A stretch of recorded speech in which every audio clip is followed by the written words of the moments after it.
मेरे पास बहुत सारे सवाल आते हैं कि भैया हेयर फॉल को कैसे स्टॉप कर सकते हैं, बालों पे क्या मिनॉक्सिडिल लगा लूँ क्या, एग लगा लूँ क्या, अनियन जूस लगा लूँ क्या, या फिनोस्ट्राइड की टेबलेट खा लूँ क्या, या नेचुरली हम डाइट क्या ले सकते हैं। तो ये सारी चीज़ें बाद में, सबसे पहले अगर कोई भी हमारी लाइफ में प्रॉब्लम आती है तो उसको सॉल्व करने के लिए, उसको सॉल्यूशन के लिए हमें उसका रीज़न, उसका कारण मालूम होना बहुत ज़रूरी है। जब हमें कारण पता लग जाता है तो हम बहुत आसानी से उसका सॉल्यूशन ढूंढ सकते हैं। इसी तरह से अगर हमारे हेयर फॉल का हमें कारण पता लग जाए तो बहुत आसानी से हम उसका सॉल्यूशन ढूंढ सकते हैं, हमारे हेयर्स को स्टेबल कर सकते हैं। मैं मेरे 10 साल के एक्सपीरियंस से डिटेल से आज मैं आपको बताऊंगा कि किस तरह से हम हेयर फॉल को रोक सकते हैं और हेयर फॉल होने के क्या कारण है। मेरे करीबन 10 से 15 साल पहले हेयर फॉल होना स्टार्ट हो गए थे और मैं ये भी बताऊंगा मैंने किस तरह से अपने बालों को स्टेबल किया हुआ है और आज मेरे बाल क्यों नहीं झड़ते हैं। तो सारी चीजों के बारे में डिटेल से हम बात करेंगे, बिल्कुल प्रैक्टिकली एक्सपीरियंस के साथ। अगर आपके हेयर फॉल होते हैं या नहीं है ये चेक करने के लिए आप सबसे पहले अपने बालों के अंदर इस तरह से अपनी फिंगर से इस तरह से पकड़िए और इस तरह से आप ऊपर अपने हाथ से इस तरह से कीजिए।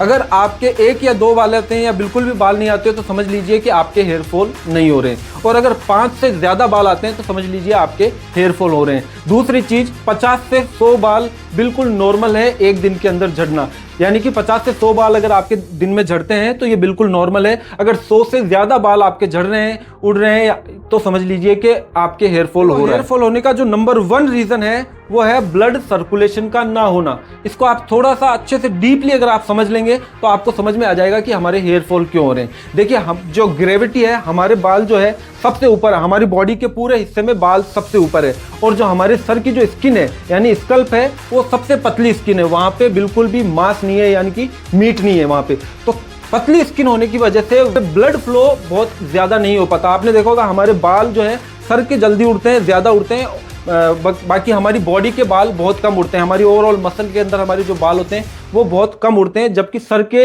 जल्दी उड़ते हैं, ज़्यादा उड़ते हैं। दूसरी चीज़, ब्लड जो है वो ग्रेविटी की वजह से हमारे स्कल्प तक अच्छे से पहुंच नहीं पाता, और स्किन थिन होने की वजह से वहाँ पे अच्छे से ब्लड नहीं पहुंच पाता। ब्लड नहीं पहुंच पाता तो ब्लड के थ्रू जो हमारी बॉडी के अंदर जो मिनरल्स, विटामिन जो ट्रेवल करते हैं वो हमारे हेयर फॉलिकल तक नहीं पहुँच पाते, और हेयर फॉलिकल तक अगर अच्छे से मिनरल्स, विटामिन नहीं पहुँचेंगे तो हमारे हेयर फॉल होना चालू हो जाएंगे। तो सबसे बड़ा रीज़न ये है कि हमारा ब्लड अच्छे से हमारे हेयर फॉलिकल तक नहीं पहुँच पाता। तो अब इसका सॉल्यूशन एक ही है कि हमें रेगुलर एक्सरसाइज करनी चाहिए।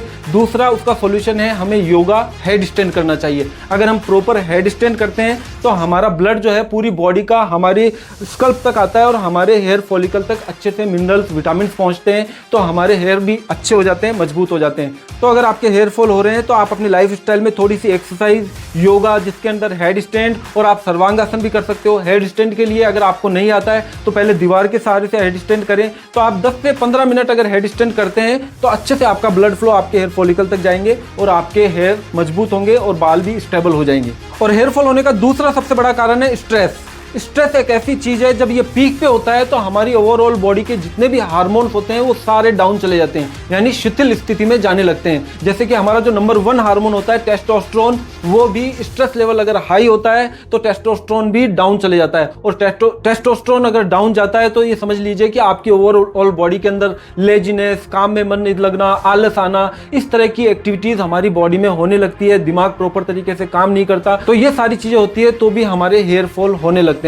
तो कोशिश कीजिए कि स्ट्रेस जितना हो सके उतना कम करें, और स्ट्रेस अगर आप वर्कआउट करते हो, एक्सरसाइज रेगुलर अपनी लाइफ में 20 से 30 मिनट एक्सरसाइज करते हो तो स्ट्रेस लेवल एक्सरसाइज से भी बहुत कम होता है। तो एक्सरसाइज आप करोगे तो स्ट्रेस लेवल भी डाउन जाएगा। और उसके बाद हेयर फॉल होने का रीजन है प्रॉपर तरीके से बालों की केयर ना करना। जैसे कि हम कभी भी शैम्पू लगा लेते हैं, कई लोगों के अगर हेयर फॉल हो रहे हैं तो वो शैम्पू यूज ही नहीं करते, अगर शैम्पू यूज करते हैं तो डेली शैम्पू यूज कर रहे हैं। तो शैम्पू आपको कैसे लगाना, आपको शैम्पू 2 दिन छोड़ के तीसरे दिन आपको शैम्पू यूज करना ही चाहिए, जिससे कि हमारे बाल क्लीन रहे, क्लियर रहे, आपकी स्कल्प साफ रहेगी तो ऑक्सीजन अच्छे से मिलेगा और ब्लड सर्कुलेशन भी अच्छा होगा, तो आपके हेयर फॉल जो है बहुत हद तक कम हो जाएंगे। और दूसरी चीज, कुछ लोग बालों में बहुत ज्यादा ऑयल लगाने रखते हैं, डेली ऑयल लगाते हैं, और या फिर कुछ लोग बिल्कुल भी ऑयल नहीं लगाते, और जिससे भी आपकी स्किन ड्राई होने लगती है और वहां पे डैंड्रफ होने लगता है और उससे भी हेयर फॉल होने लगते हैं। तो फिर ऑयल लगाना कब है, तो मैं आपको बता दूं, ऑयल आपको वीक में 1 बार ही लगाना है, और आपको अच्छे से ऑयल की मसाज करनी है वीक में 1 बार। जब जब भी आपका ऑफ डे हो उस दिन बालों में अच्छे से ऑयल लगाए। आप कोकोनट ऑयल ले सकते हो, आप सरसों का तेल ले सकते हो, उसको अच्छे से लगाएं और अच्छे से मसाज करें, जिससे आपका ब्लड फ्लो अच्छे से बढ़ेगा और आपकी बालों की रूट के अंदर एक स्ट्रेंथ बनेगी। तो वीक में एक बार आपको बालों में अच्छे से ऑयल की मसाज करनी है और उसको 1 से 2 घंटे तक उसको छोड़ दें मसाज करने के बाद। उसके बाद अच्छे से आप शैम्पू करके उसे धो लें। यानी आपको पूरे दिन ऑयल लगा के नहीं रखना है या फिर आपको डेली ऑयल नहीं लगाना है। उसके अलावा हेयर फॉल होने का रीजन है DHT, डाई हाइड्रो टेस्टोस्टेरोन। और जब DHT ज्यादा बनने लगता है तो उसकी वजह से भी हमारे हेयर फॉल होने लगते हैं। DHT होता क्या है? DHT एक ऐसा एंजाइम है जो मेल्स के अंदर, जो उनके दाढ़ी आने में, उनकी आवाज का मोटा होने में DHT का बहुत बड़ा रोल होता है। और DHT हमारी बॉडी की रिक्वायरमेंट होती है, लेकिन ये बहुत ज्यादा बनने लगता है। ज्यादा कब बनने लगता है? जब टेस्टोस्टेरोन हार्मोन जो है वो ज्यादा बनने लगता है तो DHT को भी बहुत ज्यादा बनाने लगता है, यानी हमारी बॉडी की रिक्वायरमेंट से ज्यादा। और जब DHT ज्यादा बनने लगता है तो हमारे हेयर फॉलिकल पे जाके चिपक जाता है। और जब हेयर फॉलिकल पे जब DHT चिपक जाता है तो फिर वहां पे ब्लड जब फ्लो होता है तो वहां पे अच्छे से मिनरल्स और विटामिन्स हमारे हेयर फॉलिकल को मिल नहीं पाते, उस वजह से हमारे हेयर फॉल होने लगते हैं। तो DHT भी हमें कम करना चाहिए। DHT कम करने के लिए भी हमें हमारी डाइट, न्यूट्रिशन को चेंज करना होगा, जो हमारी बॉडी को रिक्वायरमेंट है बालों के लिए, जैसे आयरन है, प्रोटीन है, कैरेटिन है, विटामिन ई है, विटामिन डी है। इस तरह से बहुत सारे जो मिनरल्स हमें चाहिए वो हमारी डाइट में हमें शामिल करना होगा। मैंने कंप्लीट डिटेल से वीडियो बनाया डाइट और न्यूट्रिशन के लिए, मॉर्निंग टू इवनिंग। वो वीडियो आपको मेरे चैनल पे मिल जाएगा। आप वो वीडियो जरूर देखिएगा, उसमें complete diet plan hair growth के लिए आपको मिल जाएगा। तो मैंने कंप्लीट आपको बता दिया है हेयर फॉल के क्या क्या रीजन है। सबसे बड़ा रीजन ब्लड फ्लो का अच्छे से हेयर फॉलिकल तक ना पहुंचना, स्ट्रेस, DHT का ज्यादा बनना और हमारी डाइट में प्रॉपर न्यूट्रिशन का ना होना। अब कुछ लोग बोलेंगे भैया मेरे हेयर फॉल तो जेनेटिकली हो रहे हैं। मैं आपको बता दूं, चाहे जेनेटिकली हो या किसी भी रीजन से अगर आपके हेयर फॉल हो रहे हैं तो उसका रीजन, सबसे बड़ा ये रीजन यही है कि हेयर फॉलिकल तक ब्लड का अच्छे से ना पहुंचना। तो अगर आप अपने डाइट को अच्छा करते हो, हेड स्टैंड करते हो, प्रॉपर एक्सरसाइज करते हो, स्ट्रेस लेवल कम रखते हो,